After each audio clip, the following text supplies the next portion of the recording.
আসসালামু আলাইকুম, welcome my channel জাকারিয়াস মম। কেমন আছেন সবাই? আশা করি ভালো আছেন। আমরা আলহামদুলিল্লাহ আপনাদের দোয়ায় ভালো আছি। তো আজকের ব্লগটাও সকাল থেকে শুরু করছি। তো সকালবেলা এই রুমে এসে বসে ছেলেরে নিয়ে আর ছেলের এখানে বসাই দিছি, যেহেতু রাত্রে আমরা ওই রুমেই খাবার দাবার খাই, এই রুমের থেকে নিয়ে যাই। তো ওইগুলো আবার নিয়ে আসতেছি। তো ছেলের এখানে শোয়াই রাখছি, আর কিছু থালা বাসন জমছে ওইগুলো আমি ধুয়ে নিব। আর এখানে যে ও শুয়ে আছে, যে হাতে একটা চাবি নিয়ে নিছে, তো ওই জায়গায় শুয়ে আছে। তো ওই রুমে সামিয়া আর মোহাম্মদ শুয়ে আছে, আর ওর বাবাও শুয়ে আছে। আর এদিকে আমি ছেলের নিয়ে আসা পড়ছি, যেহেতু সকালের নাস্তা তৈরি করতে হবে, তো আগে সকালের নাস্তাটা তৈরি করি।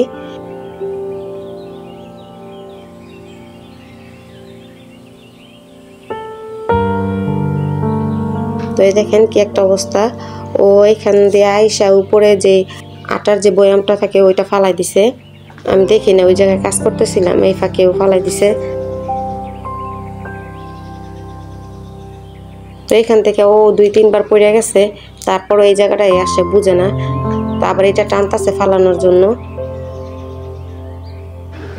আসলে উপরে রাখলে একটু সমস্যা হয়, ওকে নিয়ে কাজ করা যায় না, হয়তো পড়ে যায় বা কিছু ফালাই দেয়। তো নিচে নামাই দিব, নিচে নামায় কাজ করব।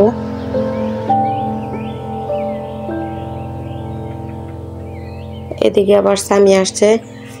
সামিয়া ঘুম থেকে উঠে আবার ওর সাথে খেলা করতেছে। তো মোহাম্মদ এখনো উঠে নাই। তো আমার সকালে নাস্তা বানানো শেষ। নাস্তা বানায় আমি খাইয়ে নিছি, আর ওদের জন্য রেডি করে রাখছি। ওরা ঘুম থেকে উঠলে আর কি দিব। তো মেয়ে যখন উঠছে ওরে দাঁত ব্রাশ করাই, তারপরে নাস্তা দিই।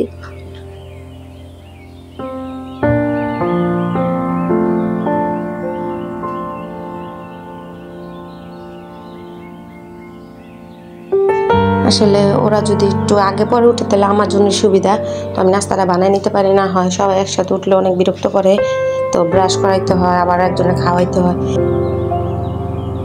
তো এরকম করে সকালবেলা অনেক ঝামেলা হয়ে যায়। তো এই যে দেখেন আলী খেলা করতেছে। তো যখন বাচ্চারা সুস্থ থাকে বাবা মার কাছে শান্তি লাগে। আমার বলতে না, সব বাবা মার কাছে শান্তি লাগে। তো এই যে উনি আবার খেলা করতেছে, হাসতেছে, যেহেতু এখন নিজে নিজে হাঁপুড় দিতে পারে আর একটু একটু কথা বুঝে আর কি। যদি ডাক দিয়ে আসে, দাঁত এখনো ওঠে নাই, মনে হয় দাঁত উঠবে, মাড়িটা একটু শক্ত হয়েছে। তো এখন আবার কিছু কিছু জিনিস করতে পারে, যেরকম হাতে তালি দিতে বললে আবার হাতে তালি দেয়। মাশাআল্লাহ, সুস্থ থাকলে সবারই ভালো লাগে। তো যখন ওরা অসুস্থ হয় আমার কিন্তু অনেক কষ্ট হয়ে যায়, কারণ যেহেতু আরও 2জন আছে, ওদের খাওয়া দাওয়া, ওদের তো আমি যত্ন ছাড়া কেউ নিতে পারে না অতটা, কারণ মার হাতে একদমই খাইতে চায় না, আমারই খাওয়া দাওয়া লাগে। আর মোহাম্মদ বা আলী অসুস্থ হইলে তো ওদের নিয়ে আমার থাকতে হয়। ওরা তো আর মার কাছে থাকতে চায় না, বিরক্ত করে। তো এই জায়গা আবার হাতে তালি দিতে শুয়ে শুয়ে।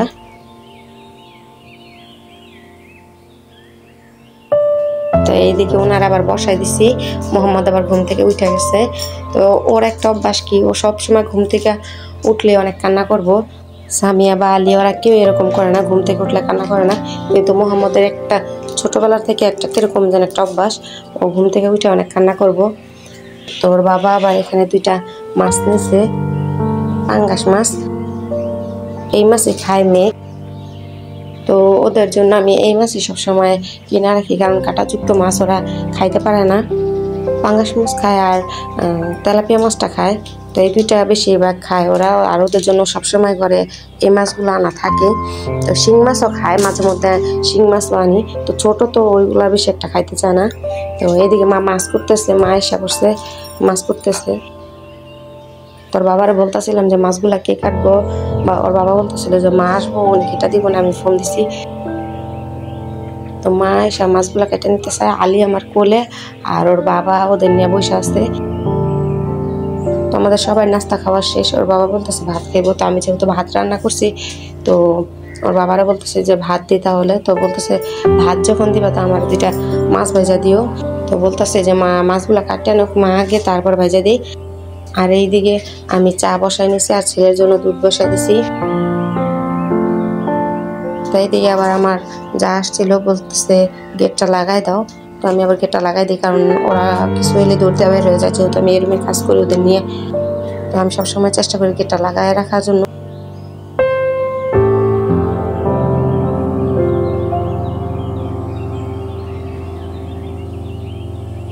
আর আমি গেটটা লাগাই নিতেছি।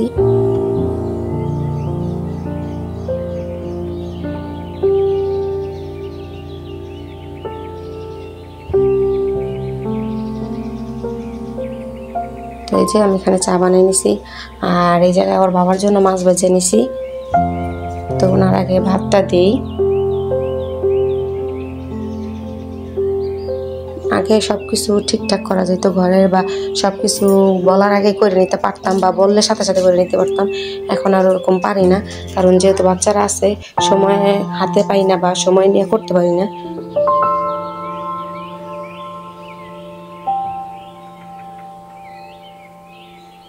তো ভাত খেয়েছে কিছুক্ষণ পর আবার ওর বাবা বলছে যেহেতু ঘরে আম আছে আম কাইটা দাও। আবার আমি আম কাইটা দিতে নিয়েছিলাম, মেয়ে আবার বলতেছে যে আমার একে সুন্দর করে ডিজাইন করে কাইটা দাও। তো এত কিছু করার তো আর আমার ভালো লাগে না।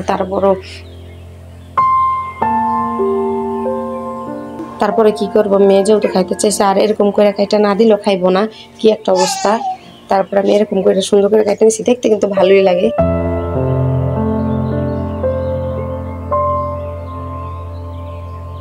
তো এই জায়গায় মোহাম্মদ, সামি আর ওর বাবা খাইতেছে, মাও খাইতেছে, আর আলী ঘুমাইতেছে।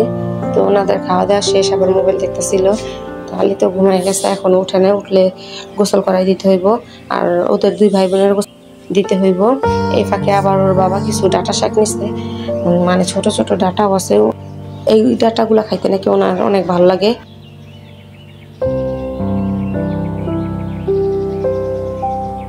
যেহেতু এই ডাটাগুলো নিচে বাঁচতে অনেক সময় লাগে, তো মা বাঁচতেছে, আবার মেয়েও কিছু, মানে মা দেখা দিতেছে যে এরকম করে তুমি মাছগুলা, এরকম করে তুমি শাকগুলা বাঁচো। তো আবার বাঁচতেছিল।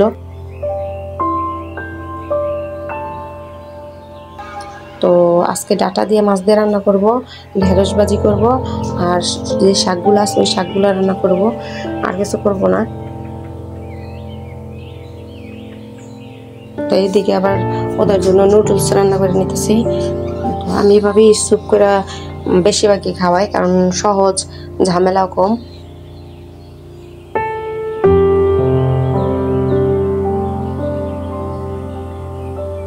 তো নুডলসটা যখন হয়ে যাবে তখন আমি এখানে একটা ডিম দিয়ে দিব। তো বেশি ঝামেলা করার কোনো দরকার নেই, আর এমনিতে অনেক কাজ। তো এইদিকে আমি নুডলস রান্না করতেছি। তো ওর বাবা ওর সাথে ডাটাগুলো কেটে দিতেছে, যেহেতু ছোট অনেক সময় লাগবে তাই।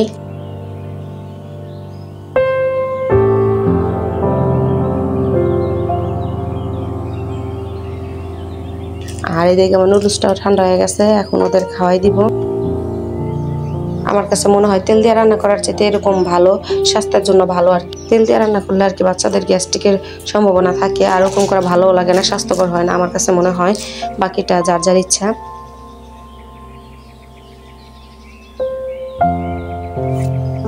তো এখন হইলো বিকেলবেলা, আমরা একটা আন্টির বাসায় যেতেছি। তো সারাদিন তো বাসায় বসে থাকি, এই জন্য মা বলতেছে যে চল একটু ঘুরে আসি। তো মা আমিও বলতেছিলাম তা চলো একটু ঘুরে আসি।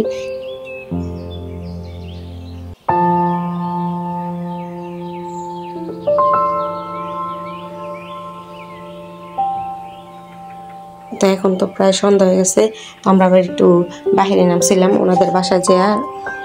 নাস্তা করার পর বাহিরের দিকটা কিরকম একটা গ্রামের মতো লাগছিল আমার কাছে, বাহিরে খোলামের একটা পরিবেশ।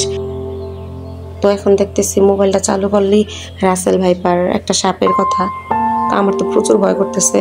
তো আমার ওইখানটা যাই আবার এই যে সাপের কথা মনে পড়ে আছে যে এখানে আসে নাকি। তো আমি যেই কথাটাই শুনি না কেন আমার প্রচুর ভয় করে। তা আমার বুঝ হওয়ার পর থেকে আমি এখন পর্যন্ত মাত্র 2বার সাপ দেখছি, তাও যারা সাপের খেলা দেখায় তাদের থেকে। এমনিতে আমি কোনো সাপ দেখি নাই, আমার প্রচুর ভয় করে এসব জিনিস। তো বাংলাদেশে 70% নাকি সাপে বেড়ে গেছে এই রাসেল ভাইপারটা। আমি তো শুনে প্রচুর ভয় লাগতেছে আমার। আর শুনছি ঢাকাও নাকি আসা পড়ছে। তো ঢাকা যেহেতু আসছে, আমাদের এখানে যেহেতু নারায়ণগঞ্জ আসতে আর কি বেশি সময় লাগবে না। তো কি করব, তো এটা ভাই আমার অনেক চিন্তা লাগতেছে আর অনেক ভয়ও লাগতেছে। আল্লাহ সবাইকে সুস্থ এবং হেফাজতে রাখ। আর কিছুদিন পর পরে কিরকম একটা অবস্থা হয়, একটা আতঙ্কে সবাই পড়ে যায়। আল্লাহ তাআলা ভালো জানে এটা আল্লাহর গজব কিনা, কিন্তু মানুষ যে পরিমাণ নাফরমানি করতেছে, আল্লাহ তাআলা অনেকটা পরিমাণ সহ্য করছে। আল্লাহর গজব তো আসবেই। তো আল্লাহ তাআলা সবার গুনাহ মাফ করে দেখ, আল্লাহ তাআলা সবাই সুস্থ রাখুক, এই দোয়াই করি সবসময়। তো এখন প্রায় সন্ধ্যার পর আমরা ওনাদের বাসা থেকে রওনা দিছি। এখন বাসা চলে যাবো, যেহেতু ছোট বাচ্চা আছে। আর এখানে মোহাম্মদ আর আলী ঘুমায় গেছে, সানিয়া এখন সজাগ আছে। তো বাসা চলে যেতেছি।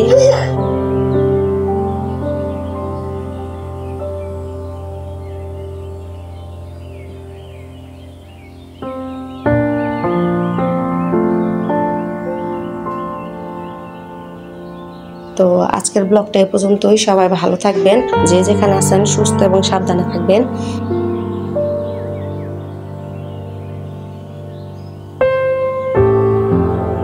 আর ভালো লাগলে ভিডিওটি লাইক দিবেন এবং প্লিজ সাবস্ক্রাইব করবেন। আর ফেসবুক পেজ থেকে থাকলে অবশ্যই ফলো করবেন। সবাই ভালো থাকবেন। আল্লাহ হাফেজ।